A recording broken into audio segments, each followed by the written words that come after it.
whole place up! Go ahead. I don't shop here. Radio Friends with episode 412. New year, same old Sheep. And by that I mean I'm doing the same thing I've always done with this, making episodes about bands I find interesting, or releases that I feel get unjustly ignored, or oftentimes just talking about stuff I've been listening to lately. And lately, I've been listening to a lot of post-black metal. But it occurs to me that nowadays, post-black metal doesn't really mean what it used to. You see, there was a time period, I want to say roughly around 2007-ish, when the Hipsterella generation decided to get into black metal. They went on forums or whatever, saw people utilizing the term post-black metal, which had been around since at least the late 90s, and decided, well, that must apply to all these bands that were starting up that got influences from post-rock and shoegaze, post-post. Guess it kind of makes sense. Isn't that cute? But it's wrong! That ain't what post-black metal was supposed to mean, and most of the stuff of that stripe, I'm really not into at all. Yeah, they got pee-pee stains, boo-boo stains, probably skeet marks on them. Now, back in the day, before the hipsters came along and Ruined everything. post-black metal pretty much just meant what it said on the tin. What comes after black metal, in the same sense that post-punk is what comes after punk, post-rock is what comes after rock. Incidentally, in terms of being post-rock, as in taking rock instrumentation and aesthetics and then moving beyond the foundational confines of that genre of music, Burzum's Hivis Liset Toros is more post-rock than any actual post-rock band. Shots fired! Shots fired! But that's besides the point. Post-black metal meant stuff that came out of black metal but then evolved beyond it, and it specifically referred to a very amorphous, the adjective, not the band, style of music coming out of Scandinavia, starting sometime around the mid-90s. The best way to display what post-black metal properly means is to look at a band like Emperor, because they started out, they were definitely black metal.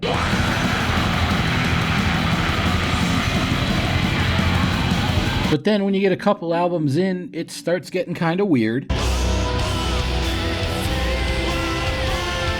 It's like it's still unquestionably black metal, but the vocal approaches almost seem to be spurning genre conventions. Not nearly as much screaming going on. Much more noticeable utilization of clean vocals, but more than that, the music going on underneath has a lot of decidedly non-black metal elements to it. A whole lot of intentionally neoclassical sounding stuff, and a whole lot of generalized weirdness that you wouldn't find in regular black metal guitar playing. And then when you get to the third and especially the fourth Emperor albums, it's turned into what can unquestionably be called post-black metal, which may seem kind of odd. It's a pretty loosey-goosey definition. I'd say the best way to identify it is just to say that I know it when I hear it. And Emperor's Prometheus is without a doubt post-black metal. Like, the guitar playing here has just as much in common with technical death metal as it does with any black metal proper.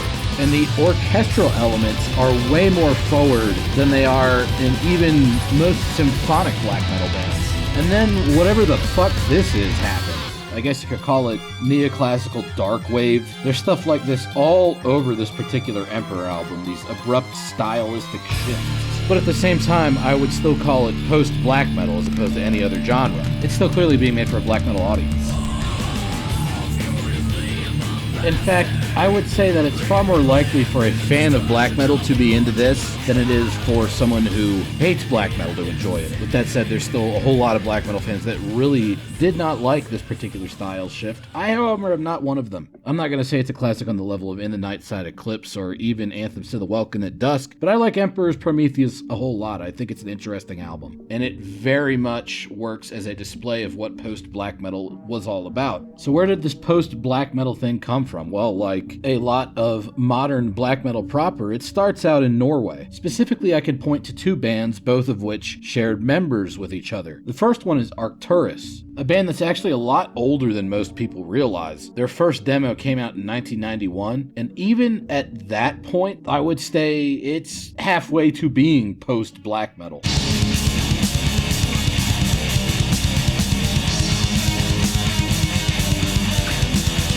The guitar playing there, while still very dark and black metal-ish in atmosphere, isn't conventional black metal guitar playing by any means, both by the 80s Venom and Bathory definition or the later Norwegian Thorn's Mayhem and Emperor style. And the primary source of melody is actually Sverd's keyboards. And wouldn't you know it, he's the main songwriter for the band. But since the beginning, they also had drum performances from Hellhammer from Mayhem. And this really does feel like sort of a weird emergency runoff valve for Hellhammer's ideas that wouldn't fit in a regular black metal context. So it's post-black metal in that sense as well, where you're done with your black metal day job, you do this weirdo shit afterwards. That also goes for the members that joined later on, like Knut Garm, Skoll, and Vortex, all of whom did other stuff in much more standard sounding black metal bands. And speaking of particularly Knut, Skoll, and Garm, the second band that I would point to as the originators of post-black metal would have to be Over, which featured all three of those guys performing at different points, but has always kind of been Garm's project. And again, kind of like Arcturus, even back in their more standard black metal days, they always kind of had that post-aura to them, going back to the 1993 debut Vargnot demo, which also featured Carl Mikael Ida, aka Aggressor from Aura Noir on drums,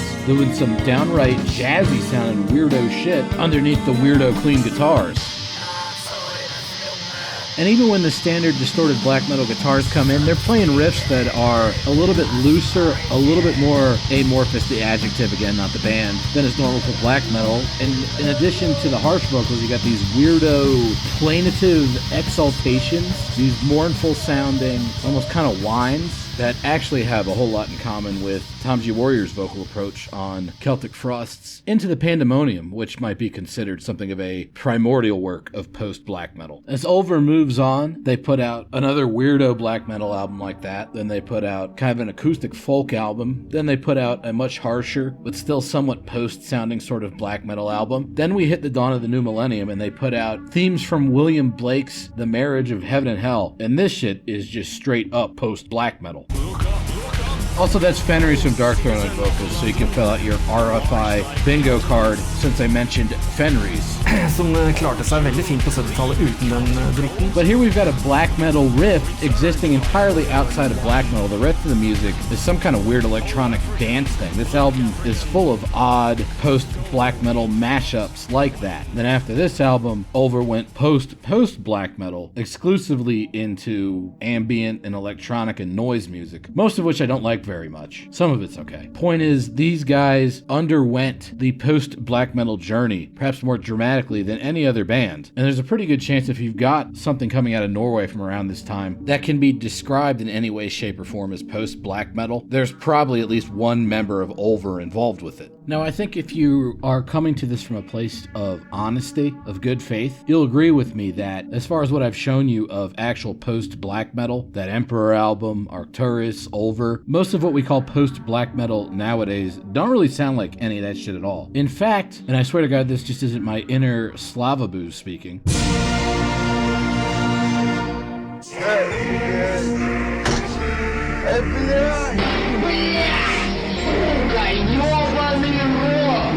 Most of the newer music that I would describe as being actual post-black metal comes from Eastern Europe nowadays, like the latest material from Guntina Kre.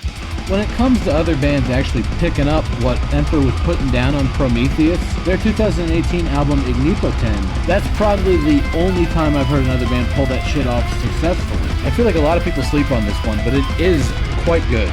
It's got the same weird guitar stylings of tech death mixed with black metal, the same neoclassical digressions, and even the drums themselves are quite similar to what Tim Thorson was throwing down on Prometheus, both in terms of the overall sound of them and the actual playing choices. Really cool album. If you haven't checked that one out, I would highly recommend it. Further to the north in Belarus, we have Kamea Zitka, who I would describe as being rather post-black metal on all of their material from 2011 to today, but specifically on their 2017 album, Znayut Nibesa. I find this album in particular to be very interesting because it kind of combines that actual post-black metal thing with what nowadays is called post-black metal in era. There's a decent amount of shoegaze and post-rock to this album coexisting with the post-black metal stuff in a way that actually enhances the music. It's instead of taking away from the black metalness of it. I'm actually rather shocked that this album is as unknown as it is. I feel like if a lot of people found out about it, they'd probably be pretty into it. You got other bands from Eastern Europe that are also very much active in the post-black metal space, like the later albums from Nocturnal Mortem or Negura Bunjit's Om album, both of which I have covered rather extensively on this channel in the past. Yes, I suppose it's worth bringing up that quite a few Japanese acts also work in something of a post-black metal space, most notably Imperial Circus Dead Decadence and the later albums from Psy, although I feel like in the case of both of those bands, they themselves probably wouldn't describe themselves as nominally post-black metal. Rather, black metal with just a much more noticeable tinge of strangeness to it. I mean, we all remember what Mirai said about Psy's Hail Horror Hail album. If you find that some parts of this album are strange, it isn't because the music is in itself strange, but because your conscious self is ill-equipped to comprehend the sounds produced on this recording.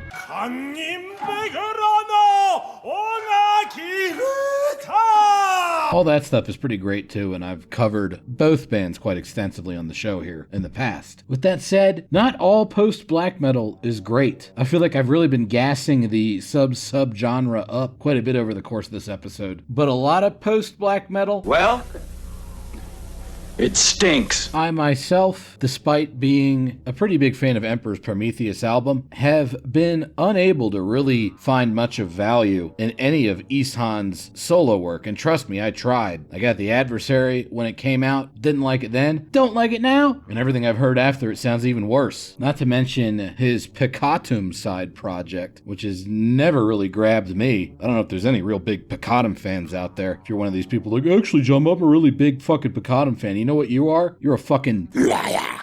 See, they'll rip your fucking ankles off. No one's a big Peccatum fan. They don't exist. Dudheimsgard? I actually kinda hate their post-black metal stuff. Not because it's that bad, it's alright I guess, but it really overshadows how great their first two pure black metal albums are, in my estimation. I never hear anybody talk about Kronet to Konge or Monumental Possession, and It pisses me off! like, those albums are fucking classics. Vedbuen's Enda is like fine, I guess. I'm not nearly as over the moon about that album as everybody else seems to be, and I'd rather listen to the musician's other projects like Art Noir or Over. Fluidity is an interesting case because I actually loved their first album a lot, but it's not really post-black metal. It's more like a mix of Forgotten Woods style stuff and a little bit of pre-post-black metal, if that makes sense. Their actual post-black metal album, Department of Apocalyptic Affairs, has got one of the ugliest fucking album covers of all time.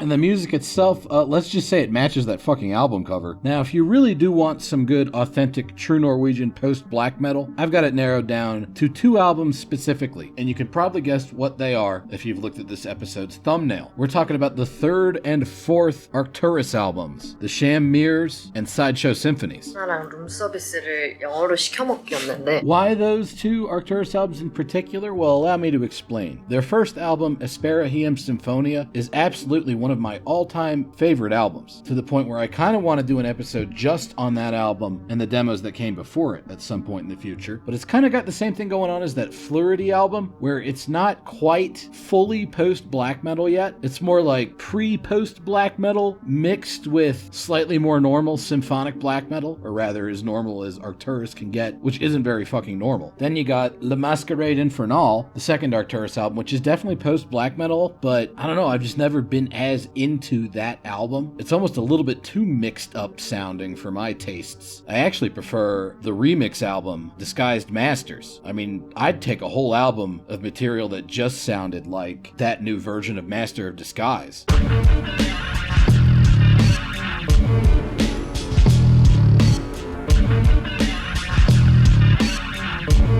Fan-fucking-tastic. And as far as their latest album, Arcturian, goes, I just haven't really listened to it as much. I mean, yeah, I've owned it for 10 years, but when it comes to the Sham Mirrors and Sideshow Symphonies, I've been listening to that shit for over 20 years. I know both those albums inside and out, and they've never gotten old. Alright, I can vouch for the quality of these two albums, particularly the Sham Mirrors.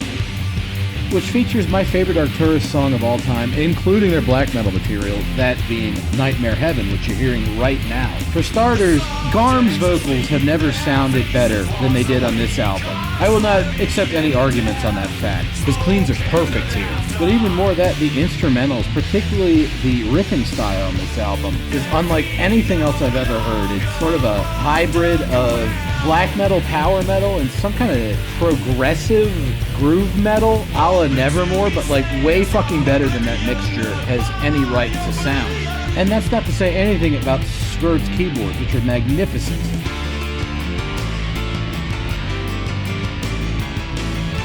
Like, brother, are you hearing this shit? That's fucking hot stuff. Or rather, very cold stuff. Speaking of which, the interlude parts on this album are fucking freezing in the best way possible. And this one in particular is my favorite. The Nightmare Heaven trip hop, ambient drone, whatever the fuck type break. This fucker stuck with me throughout all of my adult life and a good portion of my teenage years as just one of the coolest fucking things that has ever been done in a musical context. And it interlocks so nicely with this absolutely frigid guitar part where you've got these super cool ambient keyboards in the background on top of this crunchy fucking lead. This shit goes back and forth with those freezing beats for a while before the post-metal breaks through all of it triumphantly. And here's where Garm really gets to show off, because his vocals during this part, absolutely the best they've ever fucking sounded, at least to my ears. Like, check out this fucking high note.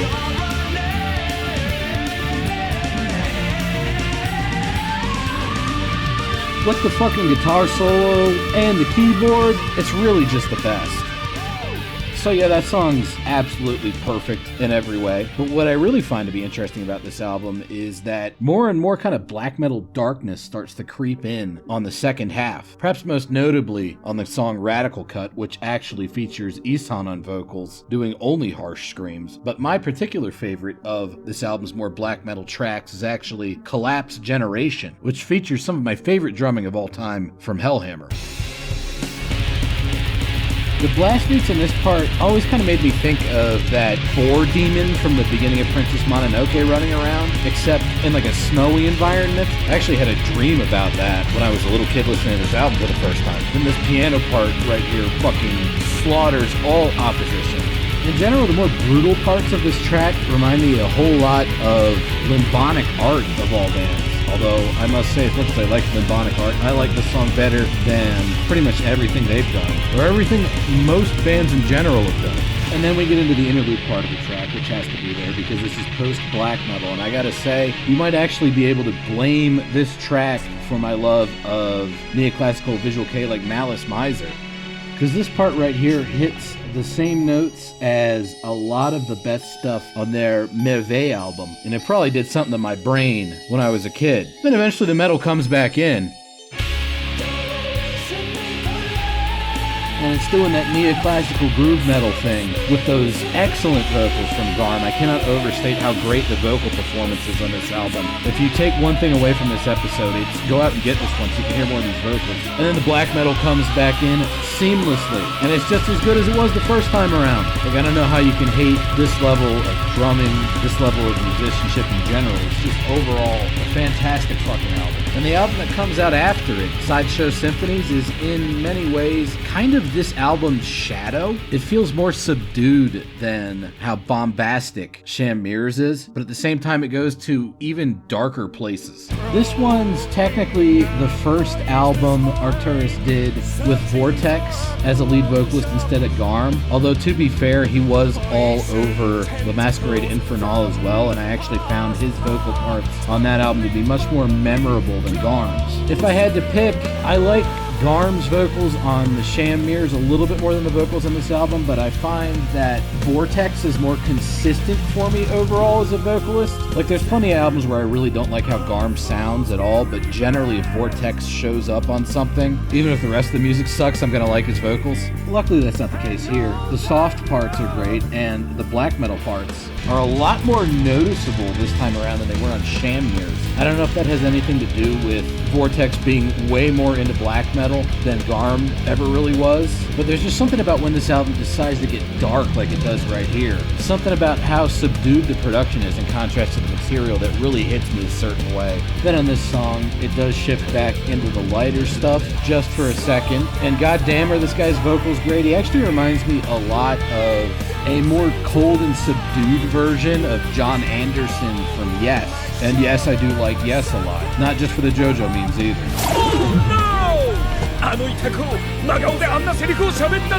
But here's proof of Vortex being way more fucking black metal than Garm is. He actually does screams on this album. And they're very good fucking screams, to be quite frank with you. And somehow he still managed to preserve his throat for those very angelic, clean vocals that populate the majority of vocal spots on this disc. I remember when I first heard this album back in the day, I had to get it off LimeWire, I almost thought there was something wrong with it. Like the production just seemed off to me because it was so subdued compared to how Sham Mirrors was. But I've since learned to appreciate it.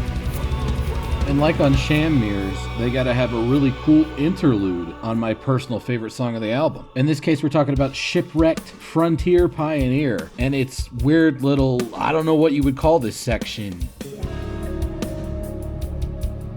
Jazz fusion mixed with symphonic rock, porn music, I don't know. Whatever it is, it sounds fucking cool as shit. And it's also got a great guest vocal spot coming in here from Siv Geverjelon, about tied with Sentenced Crumbling Down. Give Up Hope off their Down album in terms of just being a really solid, wordless female vocal performance in the middle of an extreme metal album. Maybe that's too sissy sounding for some people, I don't really give a shit.